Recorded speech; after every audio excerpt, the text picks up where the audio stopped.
कि राहुल गांधी जी ने कहा और रणदीप सुरजेवाला से कि आपको अध्यक्ष बनना है अब भाई हरियाणा का, आपको बागडोर संभालनी है। मैं आपको बताता चलूं कि हरियाणा प्रदेश कांग्रेस कमेटी की जो स्थिति है उससे राहुल गांधी अनभिज्ञ तो है नहीं। पिछले 20 साल से कांग्रेस पर हरियाणा के अंदर पूरी तरह से भूपेंद्र सिंह हुड्डा जी की छत्र छाया है। सियासी सूत्र बताते हैं कि भूपेंद्र सिंह हुड्डा चाहते हैं कि उनका बेटा यानी कि दीपेंद्र हुड्डा प्रदेश अध्यक्ष बने।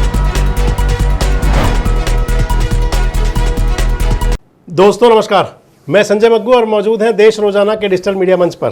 कांग्रेस के मुखिया राहुल गांधी आए थे चंडीगढ़ और पहला कांग्रेस का कोई मुखिया था जो कांग्रेस के प्रदेश मुख्यालय पर आया हो। इससे पहले कभी ऐसा हुआ नहीं, तो इसे लेकर के कांग्रेस के कार्यकर्ता बड़े खुश हैं, गौरवान्वित हैं। उनको लग रहा है कि अब उनकी कोई सुध लेने वाला है। 11 साल हो गए, 11 साल की हरियाणा के अंदर कांग्रेस अपना संगठनात्मक ढांचा तलाश करती रही।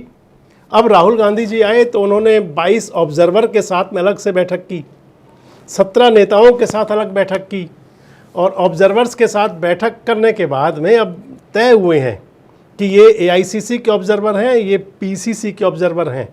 एक ज़िले के अंदर 5 ऑब्जर्वर जाएंगे और ऑब्जर्वर तय करेंगे जिलाध्यक्ष कौन हो,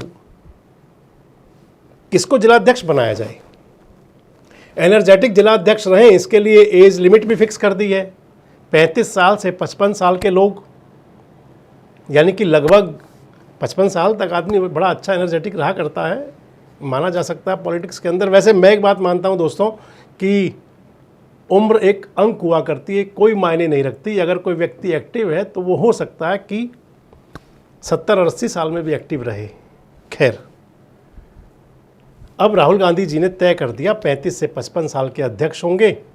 6 लोगों का पैनल बनाया जाएगा, उनमें से तय किया जाएगा। और एक चीज़ और तय की जाएगी कि जो जिलाध्यक्ष बनेगा वो पार्टी का हो, किसी नेता का ना हो।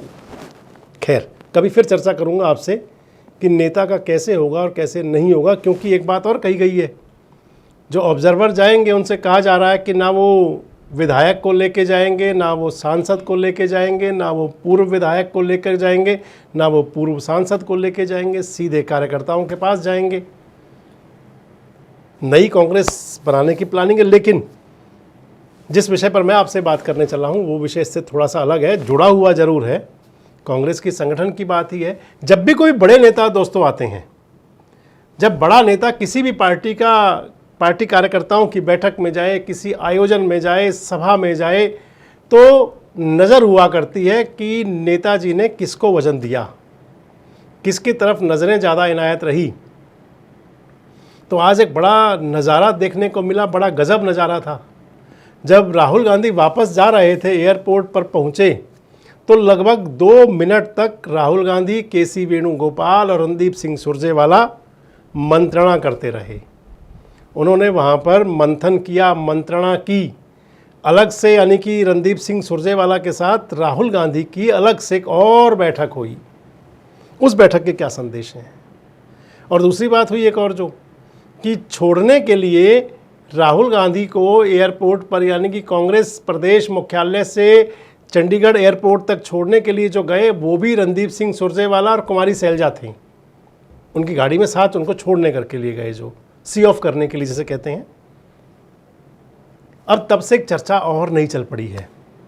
वैसे मैं आपको बताऊं कि पिछले दिनों मेरी कांग्रेस के कुछ नेताओं से और कांग्रेस के जो राजनीति के अंदर जो इंटरनल कांग्रेस की पॉलिटिक्स है उसमें जो इंटरेस्ट लेते हैं, मेरी उनसे बात हो रही थी। तो जो वो बात का लब्बो-लुआब था, आज वो एयरपोर्ट पर दिखाई दिया। लब्बो-लुआब ये था कि कांग्रेस पार्टी का जो मुखिया है, हरियाणा कांग्रेस का जो अध्यक्ष है, वो अब की बार रणदीप सिंह सुरजेवाला हो सकते हैं। हालांकि बताया ये भी जा रहा था कि रणदीप सिंह सुरजेवाला तो खुद ही नहीं चाहते अध्यक्ष बनना। तो मेरा उनको जवाब था कि रणदीप सिंह सुरजेवाला तो जींद का विधानसभा उपचुनाव भी नहीं लड़ना चाहते थे। राहुल गांधी ने उनसे कहा कि रणदीप सुरजेवाला आप चुनाव लड़िए, जींद का विधानसभा उपचुनाव। और कब लड़ा? जब वो कैथल के विधायक थे। कैथल के विधायक होते हुए जींद का उपचुनाव लड़ा। विधायक होते हुए विधायक का उपचुनाव लड़ने की बात आपने बहुत कम देखी होगी, लेकिन रणदीप सिंह सुरजेवाला की थी और राहुल गांधी के इंस्ट्रक्शन पर थी। अब बताया जा रहा है कि राहुल गांधी जी क्या आज जब वो एयरपोर्ट पर मंत्रणा कर रहे थे तो क्या राहुल गांधी तैयार कर रहे थे रणदीप सिंह सुरजेवाला को कि आप प्रदेश अध्यक्ष बनिए? क्योंकि पहले तो कहा जा रहा है कि रणदीप सिंह सुरजेवाला प्रदेश अध्यक्ष नहीं बनना चाहते थे। तो क्या इस प्रकार की बात भी कोई हो सकती है क्या कि राहुल गांधी जी ने कहा और रणदीप सुरजेवाला से कि आपको अध्यक्ष बनना है अब भाई हरियाणा का, आपको बागडोर संभालनी है? मैं आपको बताता चलूं कि हरियाणा प्रदेश कांग्रेस कमेटी की जो स्थिति है उससे राहुल गांधी अनभिज्ञ तो है नहीं, उनको बड़े अच्छे से पता है। कांग्रेस पर पूरी तरह से अगर ये कह दें कि पिछले 10 साल से, क्यों कहूँ मैं 20 साल से कह दूँ अगर, कि पिछले 20 साल से कांग्रेस पर हरियाणा के अंदर पूरी तरह से भूपेंद्र सिंह हुड्डा जी की छत्र छाया है। भूपेंद्र सिंह हुड्डा के छाप से कांग्रेस हरियाणा के अंदर चल रही है। 2005 से लेकर के और 2014 तक तो हुड्डा साहब मुख्यमंत्री रहे। 2014 में जब हुड्डा साहब गए तो विधानसभा के चुनाव के अंदर कांग्रेस की स्थिति दयनीय हुई। 9-10 विधायक, थोड़े से विधायक थे। जब 2014 में हुड्डा साहब की सरकार गई, चुनाव हुआ तो कांग्रेस की स्थिति दयनीय हुई। विपक्ष के नेता लायक भी नहीं थी, तो दयनीय स्थिति के अंदर भी कांग्रेस की कमान हुड्डा साहब के पास रही। अगर कोई प्रदेश अध्यक्ष कांग्रेस आला कमान ने बनाया भी कभी अशोक तंवर और कभी कुमारी सैलजा, तो उनकी स्थिति क्या रही मुझे बताने की कोई ज़रूरत नहीं है। कुल मिलाकर के कांग्रेस की जो कमान थी, और उसके बाद प्रदेश अध्यक्ष हो गए चौधरी उदय भान, चाहे वो लोकसभा चुनाव था चाहे वो विधानसभा चुनाव था, सब कुछ खाता ना बही, जो हुड्डा साहब कहते वही सही, वही चलता रहा। अब जो अगर आज की स्थिति कहें तो कई ऐसे इंसिडेंट हैं जिससे लगता है, खासकर आज देखें तो आप जो सी ऑफ करने वाला नज़ारा था वो बहुत कुछ बताने के लिए बहुत था। सियासी सूत्र बताते हैं कि भूपेंद्र सिंह हुड्डा चाहते हैं कि उनका बेटा यानी कि दीपेंद्र हुड्डा प्रदेश अध्यक्ष बने, लेकिन कांग्रेस आला कमान ने क्या वाकई सोच लिया है कि अब वो बात नहीं है? जो मेरे राजनीतिक सोर्स बता रहे थे उसके अंदर तो ये था कि पूरी तरह से, जैसे कहते हैं ना कि जोर का झटका धीरे से दिया जाता है, वो झटका देने की प्लानिंग है।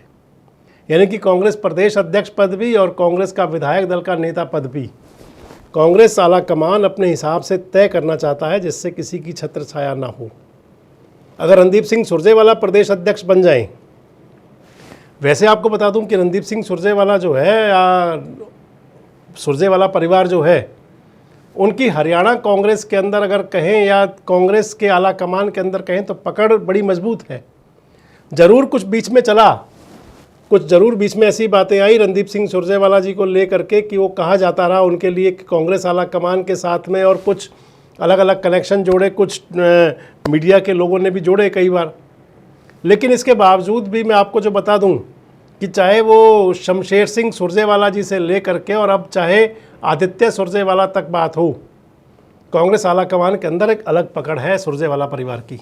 और अगर आप देखें तो फिर लगता है कि रणदीप सिंह सुरजेवाला पर नजरें इनायत कोई विशेष हैं। और अगर कांग्रेस विधायक दल की नेता की बात करें तो इसके लिए भी कांग्रेस आला कमान ने एक बहुत गजब का फॉर्मूला सोचा हुआ है। अगले वीडियो में आपसे चर्चा करूंगा कि वो क्या प्लानिंग है। वो ये ज़रूर है कि हुड्डा साहब भी साधे रह जाएं और महिला और दलित इनको भी प्रतिनिधित्व दे दिया जाए, कांग्रेस के एक बड़े वर्ग को संतुष्ट भी रख लिया जाए। लेकिन ये ज़रूर है कि कांग्रेस के अंदर एक बड़े बदलाव की आहट तो अब दिखाई दे रही है, और उस आहट के अंदर मुझे लगता है, जो मैंने आपको बताया और जो हमारे सोर्स बता रहे हैं, उस आहट के अंदर हरियाणा कांग्रेस संगठन पर तो अब की बार हुड्डा साहब की जो पकड़ थी, चौधर थी, वो निकल सकती है। और इस पर आ सकता है रणदीप सिंह सुरजेवाला अध्यक्ष होते हुए, यानी कि सुरजेवाला सैलजा को ठावी हो सकता है। और विधायक दल का नेता, विपक्ष के नेता में भी एक बड़ी प्लानिंग है। आपको क्या लगता है, क्या रणदीप सिंह सुरजेवाला कांग्रेस के प्रदेश अध्यक्ष हो सकते हैं? और क्या आपको लगता है कि अब की बार विधायक दल का नेता भी बदला हो सकता है? कमेंट बॉक्स में जरूर बताएं। जुड़े रहें हमारे साथ, देखते रहें देश रोजाना। हमारे साथ जुड़े रहने के लिए सब्सक्राइब करें देश रोजाना के YouTube चैनल को, और नई वीडियो की नोटिफिकेशन पाने के लिए बेल आइकन जरूर दबाएं। अगर आप ये वीडियो Facebook या Instagram पर देख रहे हैं तो पेज को लाइक और फॉलो जरूर करें और ज्यादा से ज्यादा शेयर करें।